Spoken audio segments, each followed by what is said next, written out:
Hi ഒരുവൺ എല്ലാവർക്കും മറ്റൊരു വീഡിയോയിലേക്ക് സ്വാഗതം. ഈ യൂട്യൂബ് ചാനൽ ഞാൻ വേറെ കുറച്ച് വീഡിയോസാണ് ഇട്ടിരുന്നത്. എൻ്റെ ഒരു ലൈഫ് സ്റ്റോറി പറയുന്നൊരു വീഡിയോ ഇതുവരെ ഇട്ടിട്ടില്ല. ഇപ്പോൾ അത് ഇടാൻ സമയമായി എന്ന് വിചാരിക്കുന്നു. അതുകൊണ്ടാണ് ഈ ഒരു വീഡിയോ ആയിട്ട് ഞാൻ വരുന്നത്. ഇന്നേക്ക് 150 ദിവസം കഴിഞ്ഞു UAE വിസിറ്റിംഗ് എടുത്തിട്ട്. ഈ 150 ദിവസം എനിക്കുണ്ടായ അനുഭവങ്ങളാണ് ഈ ഒരു വീഡിയോയിലൂടെ ഞാൻ ഷെയർ ചെയ്യുന്നത്. വീഡിയോയുടെ ലെങ്ത്ത് മാക്സിമം കുറക്കാൻ വേണ്ടി ഞാൻ ശ്രമിക്കാം. ഇന്നിപ്പോൾ ഞാനുള്ളത് എൻ്റെ വിസിറ്റിംഗ് വീണ്ടും പുതുക്കിയിട്ടാണ് തിരിച്ചു വരുന്നൊരു വഴിയിലാണ് ഈ ഒരു വീഡിയോ ഞാൻ ചെയ്യുന്നത്. 150 ദിവസം, അതായത് 5 മാസം കഴിഞ്ഞു. ജോബ് സെറ്റായിട്ടുണ്ടോ എന്ന് ചോദിച്ചാൽ ജോബ് സെറ്റായിട്ടുണ്ടായിരുന്നു.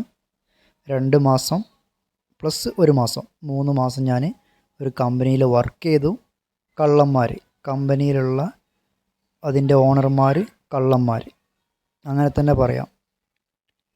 കമ്പനി എൻ്റെ സാലറി പെൻഡിങ് ആക്കി, സാലറി തരാതിരുന്ന് അവരെന്ത് ചെയ്ത് കമ്പനി വേറൊരാൾക്ക് മറിച്ച് വിറ്റ് സ്റ്റാഫിൻ്റെ എല്ലാവരുടെയും സാലറി പെൻഡിങ് ആക്കി. അതിൽ ഞാനും പെട്ടുപോയി. മലയാളീസ് തന്നെയാണ് കേട്ടോ, വേറെ ആരുമല്ല. നമുക്ക് ജോലി തരുവാനും മലയാളീസ് ഉണ്ട്, നമ്മളെ പറ്റിക്കുവാനും മലയാളീസ് ഉണ്ട്. എല്ലാത്തിനും പറ്റിയ ആൾക്കാരാണ് ഇവിടെ ഉള്ളത്. UAE എന്ന് പറയുന്ന ഈ നഗരം, ഈ ഒരു നാട് നമ്മുടെ കേരളം പോലെ തന്നെയാണ് നമുക്ക് ഫീൽ ചെയ്യുക. അത്യാവശ്യം മലയാളികളുണ്ട്. അപ്പോൾ ഈ ഒരു 5 മാസത്തെ എൻ്റെ ഒരു എക്സ്പീരിയൻസാണ് ഞാൻ നിങ്ങളുമായി ഷെയർ ചെയ്യുന്നത്. അത് ഇനി വിസിറ്റിംഗ് എടുത്തിട്ട് UAEയിലേക്ക് വരുന്നവരും അതുപോലെ തന്നെ ഇപ്പോൾ വിസിറ്റിങ്ങിലുള്ള ആളുകളും അതുപോലെ ഇപ്പോൾ ഇവിടെ UAEയിൽ ജോലി ചെയ്യുന്ന ആളുകളും, ഈ 3 സെക്ഷനിൽ പെട്ട ആളുകൾ അറിയുവാൻ വേണ്ടിയിട്ടാണ് ഈ ഒരു വീഡിയോ ഞാൻ ചെയ്യുന്നത്. അപ്പോൾ സ്റ്റാർട്ട് ചെയ്യാം. ഫസ്റ്റത്തെ എൻ്റെ UAEയിലേക്കുള്ളൊരു വരവ്. ഞാനിതിന് മുന്നേ UAEയിൽ വർക്ക് ചെയ്തിട്ട് പിന്നെ കൊറോണ സമയത്ത് നാട്ടിലേക്ക് പോയതാണ്. നാട്ടിൽ പോയിട്ട് ഇപ്പോഴാണ് തിരിച്ചു വരുന്നത്. ഫസ്റ്റ് ഞാൻ ഇവിടെ ഷാർജ എയർപോർട്ടിൽ ഇറങ്ങി അങ്ങനെ റൂമിൽ പോയിട്ട് ഞാൻ എൻ്റെ സുഹൃത്തിനായിട്ട് പിന്നെ ഫുഡൊക്കെ കഴിച്ച് അതിനുശേഷം നേരെ എന്ത് ചെയ്ത്, അവനക്കൊരു വർക്ക് ഉണ്ടായിരുന്നു, ഒരു ഡിജിറ്റൽ സ്ക്രീൻ വെക്കുന്നൊരു വർക്കായിരുന്നു. അപ്പോൾ അതിൻ്റെ ഒരു ചെറിയൊരു വർക്ക് പെൻഡിങ് ഉണ്ടായിരുന്നു. അപ്പോൾ അതിൻ്റെ അലൈൻമെൻറ്റ് കാര്യങ്ങളൊക്കെ സെറ്റ് ചെയ്യാൻ വേണ്ടിയിട്ട് കറാമയിലേക്കാണ് പോകേണ്ടിയിരുന്നത്. അപ്പോൾ അവന് പോകുന്ന സമയത്ത് എന്നോട് ഇങ്ങനെ പറഞ്ഞു, ഞാനിങ്ങനെ പോവുകയാണ് എന്നുള്ളത്. അപ്പോൾ ഞാനെന്ത് ചെയ്തു, അവൻ്റെ കൂടെ തന്നെ പോയി. കാരണം നമ്മുടെ ഫീൽഡ് തന്നെയാണല്ലോ, എൻ്റെ ഫീൽഡ് തന്നെയാണ്. അപ്പോൾ വർക്ക് കാര്യങ്ങളൊക്കെ അറിയുകയും ചെയ്യാം. നമ്മൾ വെറുതെ റൂമിലിരിക്കണമല്ലോ, നമുക്ക് വർക്കിന് വേണ്ടിയിട്ട് അന്വേഷിക്കാൻ വേണ്ടി വന്നതല്ലേ ഇവിടെ. അപ്പോൾ റൂമിൽ ഇരുന്നിട്ടൊരു കാര്യമില്ല. അപ്പോൾ ഞാൻ എന്ത് ചെയ്തു, അവൻ്റെ കൂടെ നേരെ വർക്കിന് പോയി. അവിടുന്ന് വർക്ക് കഴിഞ്ഞ് പിന്നെ അവൻ്റെ കമ്പനിയിൽ പോകേണ്ട ആവശ്യം ഉണ്ടായിരുന്നില്ല. അവനക്ക് വേറെ 2 സൈറ്റ് ഉണ്ടായിരുന്നു. ആ 2 സൈറ്റിൽ ടെക്നിക്കലായിട്ടുള്ള എറർ ഉണ്ടായിരുന്നു. അപ്പോൾ അതൊക്കെ ക്ലിയർ ആക്കാൻ വേണ്ടി അവൻ്റെ കൂടെ തന്നെ പോയി. അങ്ങനെ അന്ന് ഏകദേശം ഒരു 3 വർക്ക് ചെയ്ത് ഞങ്ങൾ തിരിച്ച് റൂമിലെത്തി. അങ്ങനെ ഇടയ്ക്കൊക്കെ വർക്കൊക്കെ ഉണ്ടാകുന്ന സമയത്ത് ഞാൻ എന്ത് ചെയ്യും, ഇവൻ്റെ കൂടെ പോകും. അതുപോലെ CV കാര്യങ്ങളൊക്കെ അയച്ച് അങ്ങനെ അയച്ചിരിക്കുന്ന സമയത്ത് ആണ് നോമ്പ് വരുന്നത്, റംസാൻ ഇവിടെ സ്റ്റാർട്ട് ചെയ്യണത്. ആ സമയത്ത് ഞങ്ങൾ അറിയുന്ന ഒരു ആളുണ്ട്. അപ്പോൾ ആൾ പറഞ്ഞു, അയാളുടെയും കൂടി ഒരു പാർട്ട്ണർഷിപ്പിലൊരു റെസ്റ്റോറൻറ്റ് ഓപ്പൺ ആക്കുന്നുണ്ട്. റെസ്റ്റോറൻറ്റ് വേറൊരു ടീമാണ് നടത്തുന്നത്. അപ്പോൾ അവരുടെ അടുത്തുനിന്ന് ഞാൻ എടുക്കുകയാണ്. ഞാനും വേറെ കുറച്ച് ആൾക്കാരും കൂടി ഉണ്ട്.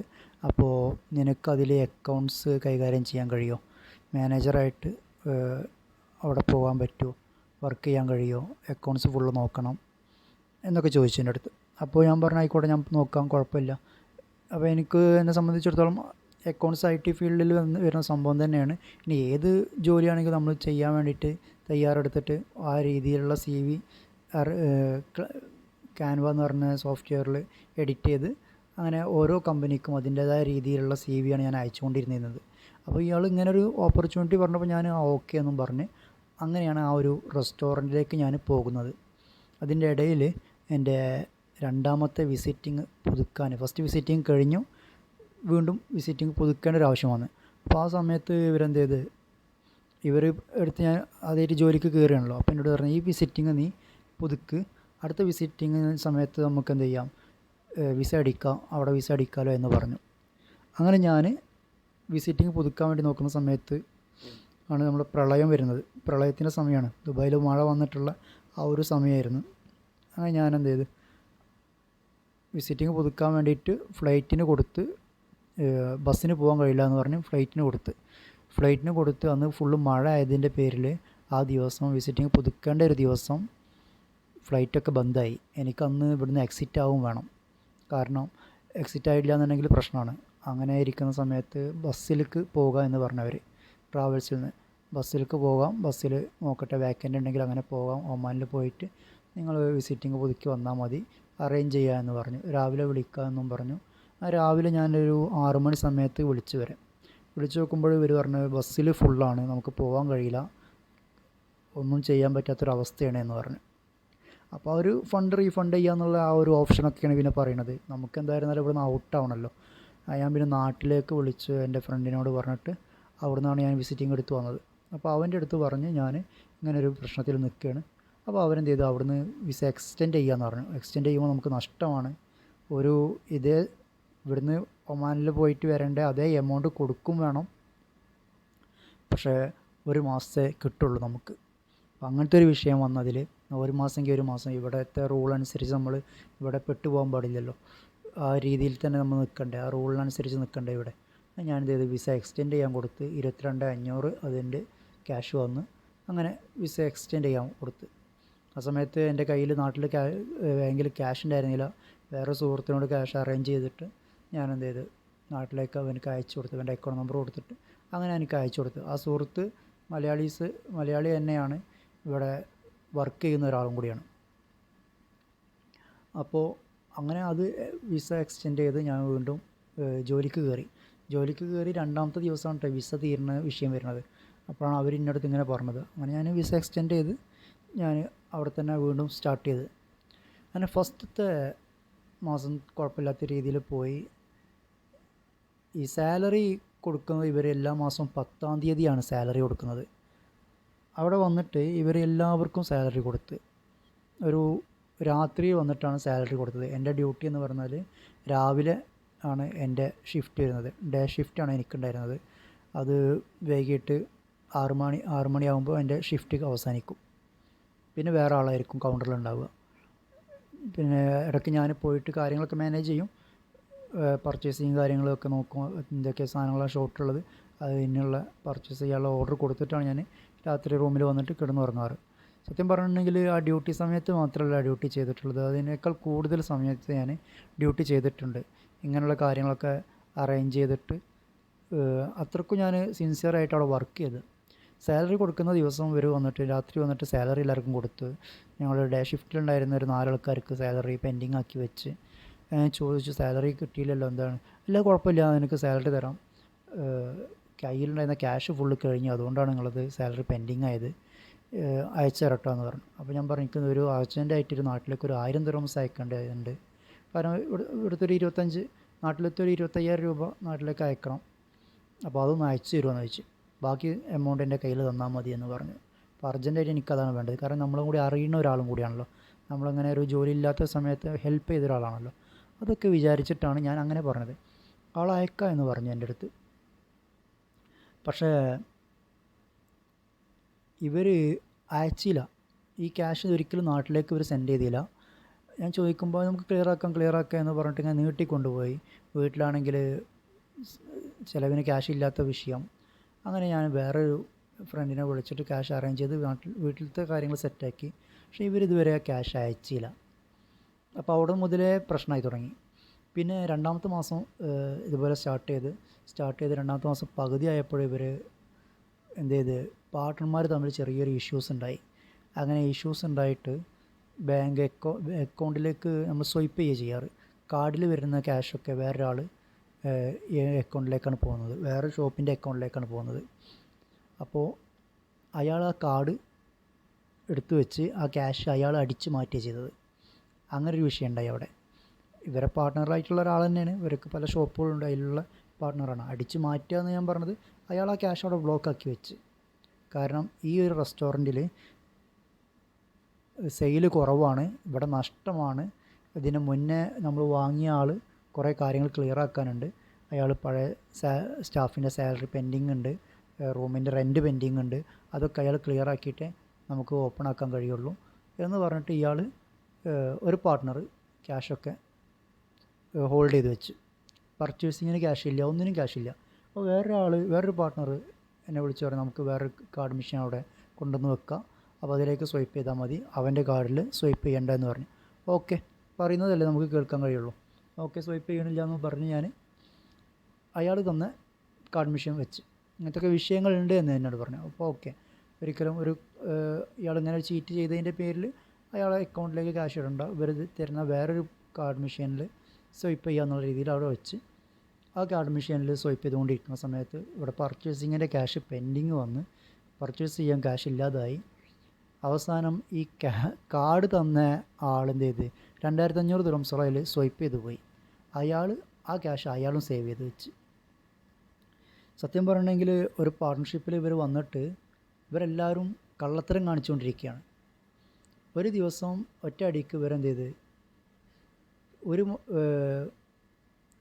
ഒരു ഇതില്ലാതെ നമുക്കൊരു ഇൻഫർമേഷൻ ഒന്നും ഇല്ലാതെ ഇവരെന്ത് ചെയ്ത് ഷോപ്പ് ക്ലോസ് ചെയ്യുകയാണ് ചെയ്യണത്. ഞങ്ങൾക്ക് ചെയ്യാൻ പറ്റില്ല, നടത്താൻ കഴിയില്ല അങ്ങനെ പറഞ്ഞിട്ട് അവർ ഷോപ്പ് ക്ലോസ് ചെയ്ത്. അങ്ങനെ ഷോപ്പ് ക്ലോസ് ചെയ്ത് ഇത് പഴയ ടീമിന് തന്നെ കൊടുക്കുകയാണെന്ന് പറഞ്ഞു എൻ്റെ അടുത്ത്. അപ്പോൾ ഞാൻ രണ്ടാമത്തെ മാസം എന്നോട് പറഞ്ഞ് കണക്ക് കാര്യങ്ങൾ ക്ലിയർ ആക്കിയിട്ട് ഇവർക്ക് കണക്കൊക്കെ നോക്കണമെന്ന് പറഞ്ഞു. ആ ഫസ്റ്റത്തെ മാസത്തെ കണക്കൊക്കെ ക്ലിയർ ആക്കിയതാണ്, അതിൻ്റെ സാലറി എനിക്ക് ഇതുവരെ തന്നിട്ടില്ല എന്ന് പറഞ്ഞു ഞാൻ. അപ്പോൾ സാലറി ഞാൻ തരാം, വെള്ളിയാഴ്ച ആയതുകൊണ്ട് നമുക്കിപ്പോൾ അയക്കാൻ കഴിയില്ല, 2 ദിവസം കഴിഞ്ഞിട്ട് അയക്കാം എന്ന് പറഞ്ഞവർ. അത് ഞാൻ വിശ്വസിച്ച് സാലറി തന്നില്ല. എന്നോട് എൻ്റെ അടുത്ത് അവർ ഒരു കാര്യം പറഞ്ഞു, നിനക്ക് ആവശ്യമുള്ള ക്യാഷ് എന്ത് ചെയ്യാം അവിടുന്ന് എടുത്തോ, 50, 100 ആയിട്ട് എടുത്തോ, അതുകൊണ്ട് കുഴപ്പമില്ല കേട്ടോ എന്ന് പറഞ്ഞു എൻ്റെ അടുത്ത്. അങ്ങനെ ഞാൻ എൻ്റെ ചിലവിനുള്ള ക്യാഷ് അവിടുന്ന് എടുക്കാറുണ്ട്. ആ ഒരു ക്യാഷ് എടുത്തത് കൊണ്ട് ആ ക്യാഷെങ്കിലും എനിക്ക് കിട്ടി എന്ന് പറയാം. ഫുള്ള് പറ്റിക്കണ ആൾക്കാരാണ്, ചതിയന്മാരാണ്. നാട്ടിലേക്ക് ഞാൻ അവരുടെ അടുത്ത് പറഞ്ഞു, നിങ്ങൾക്ക് കുടുംബമുണ്ട്, നിങ്ങൾ വീട്ടിലേക്ക് ക്യാഷ് അയക്കാതിരുന്നിട്ടില്ലല്ലോ, 2 മാസമായി ഇപ്പോൾ ഞാൻ നാട്ടിലേക്ക് ക്യാഷ് അയച്ചിട്ട്. ഇന്ന് എൻ്റെ സുഹൃത്തും വഴി ഞാനത് അറേഞ്ച് ചെയ്ത് കൊടുക്കുകയാണ് ചെയ്തത്.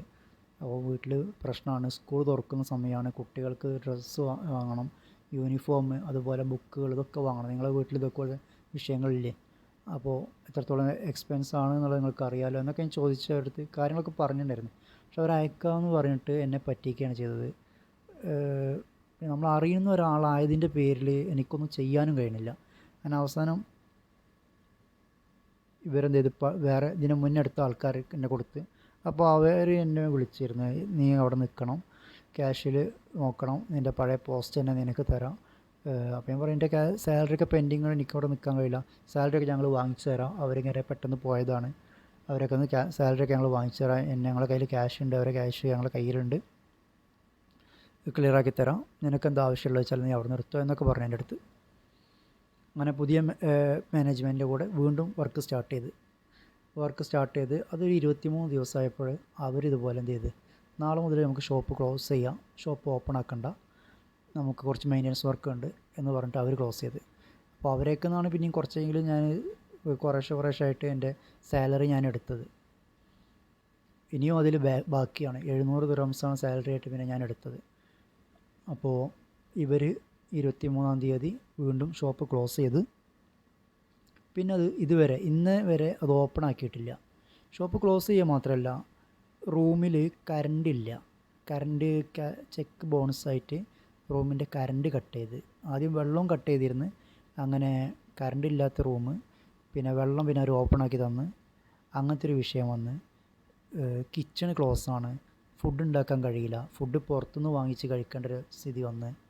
പിന്നെ പുറത്തുനിന്ന് ഫുഡ് വാങ്ങി കഴിച്ചിട്ട് ക്യാഷ് തീർന്ന്, എൻ്റെ കയ്യിലുള്ള ക്യാഷ് അവസാനിച്ച്. പിന്നെ നമുക്ക് ക്യാഷ് തരാനുള്ള സാലറി പെൻഡിങ് ഉള്ളവർക്ക് വിളിച്ച് പറഞ്ഞപ്പോൾ അവർ നാട്ടിൽ പോവുകയാണ്, നാട്ടിൽ പോയി വന്നിട്ട് ക്ലിയർ ആക്കുക എന്ന് പറഞ്ഞു. ഞാൻ പറഞ്ഞു എൻ്റെ വിസിറ്റിങ് തീരുകയാണ്, അപ്പോൾ എനിക്കത് പുതുക്കണം എന്ന് പറഞ്ഞു. പറഞ്ഞപ്പോൾ അവർ പറഞ്ഞു ആ പുതുക്കുക, അതിനുള്ള ക്യാഷ് ഞങ്ങൾ തരാം എന്ന് പറഞ്ഞു. അപ്പോൾ 1000 ദിർഹംസ് എൻ്റെ കയ്യിൽ തരാം എന്ന് പറഞ്ഞിട്ടുണ്ടായിരുന്നു. പക്ഷേ ഇന്നേ വരെ 1000 ദിർഹംസ് അവർ തന്നിട്ടില്ല. ഞാൻ ഇന്ന് ഇപ്പോൾ ഈ വീഡിയോ ചെയ്യുന്ന സമയത്ത് വരെ ഞാൻ അവരെ കണ്ടിരുന്നു.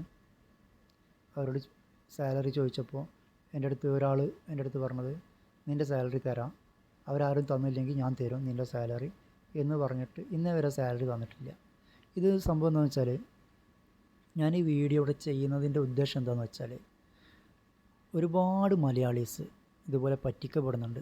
ഇപ്പോൾ എൻ്റെ കൂടെ വർക്ക് ചെയ്യുന്ന അവിടെയുള്ള 14 സ്റ്റാഫുണ്ട് അവിടെ. ഈ 14 സ്റ്റാഫിനും സാലറി പെൻഡിങ് ആണ്. ചില ആൾക്കാർ അതിലുണ്ട് വിസ ഓവറായിട്ടുള്ള ആൾക്കാരുണ്ട്. അവരുടെ അടുത്ത് ഇതിൻ്റെ പഴയ ആൾക്കാർ പറഞ്ഞത് ഞങ്ങൾ വിസ എക്സ്റ്റെൻഡ് ചെയ്ത് തരാം, ക്ലിയർ ആക്കി തരാം, ഇവിടെ തന്നെ നിൽക്കുക എന്ന് പറഞ്ഞിട്ട് വിസ കഴിഞ്ഞിട്ട് പോലും അവരവിടെ നിർത്തിയിട്ടുണ്ട്. ചില ആൾക്കാർക്കൊക്കെ എന്ന് പറഞ്ഞിട്ടുണ്ടെങ്കിൽ അവർക്കൊന്നും വലിയ നോളജ് ഇല്ലാത്ത ആൾക്കാരാണ്. ഈ കുക്കിങ് കാര്യങ്ങളൊക്കെ അറിയാമെന്നല്ലാതെ കൂടുതലായിട്ടുള്ള നോളജ് അവർക്കില്ല. അങ്ങനത്തെ കുറേ ആൾക്കാരുണ്ട്. ഈ ഇവിടുത്തെ ഗവൺമെൻറ്റിൻ്റെ നിയമങ്ങൾ അറിയാത്ത ആൾക്കാരുണ്ട്. അവരെന്താ പറയണത് എൻ്റെ അടുത്ത്, ഇത് പിടിച്ചു കഴിഞ്ഞിട്ടുണ്ടെങ്കിൽ അവർ നാട്ടിലേക്ക് എക്സിറ്റ് ആക്കി വിടും, പിന്നെ നമുക്ക് ഇങ്ങോട്ട് കയറാൻ പറ്റില്ല എന്നേ അല്ലേ ഉള്ളൂ, അതുകൊണ്ട് എന്താ പ്രശ്നമില്ലല്ലോ, അപ്പോൾ അങ്ങനെയെങ്കിലും നമുക്ക് നാട്ടിൽ പോകാമല്ലോ എന്ന് പറഞ്ഞ് നിൽക്കുന്ന ആൾക്കാർ വരേണ്ട അവിടെ. ജനുവരി മുതൽ സാലറി കിട്ടാത്ത ആൾക്കാരുണ്ട്. അപ്പോൾ ഒരുപാട് ജനങ്ങളെ ഇതുപോലെ മലയാളീസിനെ പറ്റിക്കുന്ന ഒരു സിറ്റുവേഷനാണ് ഇപ്പോൾ ഇവിടെ നടന്നുകൊണ്ടിരിക്കുന്നത്. അപ്പോൾ വിസിറ്റിംഗ് വിസയിൽ ഇപ്പോൾ ഉള്ള ആൾക്കാർ ജോലി നോക്കുമ്പോൾ അവർ എല്ലാം ശ്രദ്ധിക്കുക. ഫസ്റ്റത്തെ മാസത്തെ സാലറി നിങ്ങളുടെ കയ്യിൽ കിട്ടിയിട്ടില്ല എന്നുണ്ടെങ്കിൽ 10-ാം തീയതി വരെ വെയിറ്റ് ചെയ്യുക. ഏറി വന്നാൽ 15-ാം തീയതി വരെ വെയിറ്റ് ചെയ്യുക. 15-ാം തീയതിക്ക് ശേഷം നിങ്ങൾ വെയിറ്റ് ചെയ്യാൻ നിൽക്കരുത്. ഒന്നെങ്കിൽ അവരുടെ അടുത്ത് സാലറി വാങ്ങിക്കാൻ ശ്രമിക്കുക, അല്ലാന്നുണ്ടെങ്കിൽ വേറെ ജോലി നോക്കുക. വേറെ ജോലി നോക്കിയിട്ട് അതിലേക്ക് മാറണം എന്നുകൂടി ഞാൻ പറയുകയാണ്. ഇനി കൂടുതൽ കാര്യങ്ങൾ ഞാൻ നിങ്ങൾക്ക് പറഞ്ഞു തരാം. UAE വിസിറ്റിംഗ് വിസയിൽ വരുമ്പോൾ എന്തൊക്കെയാണ് ശ്രദ്ധിക്കേണ്ടത്, അങ്ങനത്തെ കുറച്ച് കാര്യങ്ങളൊക്കെ വീണ്ടും പറഞ്ഞു തരാം. അതുപോലെ ഞാൻ അയക്കുന്ന CV ഏത് ലെവലിലുള്ള CV എങ്ങനെയാണ് CV അയക്കേണ്ടത്, ഇതിനെക്കുറിച്ച് എന്നെക്കൊണ്ട് കഴിയുന്ന രീതിയിലുള്ള ഹെൽപ്പ് ഞാൻ ചെയ്യാം. അതുപോലെ ഞാൻ ജോബ് അന്വേഷിച്ചുകൊണ്ടിരിക്കുകയാണ്. വേറെ എവിടെയെങ്കിലുമൊക്കെ ജോലി ഉണ്ടോ എന്നുള്ളത് ഞാൻ ഈ എൻ്റെ വാട്സപ്പ് ഗ്രൂപ്പുണ്ട്, അതുപോലെ തന്നെ ഈ യൂട്യൂബ് ചാനലിലൂടെ ഞാൻ അറിയിക്കാം, ഇൻസ്റ്റാഗ്രാമിൽ കൂടെയൊക്കെ അറിയിക്കാം. മറ്റൊരു വീഡിയോ ആയിട്ട് വീണ്ടും കാണാം.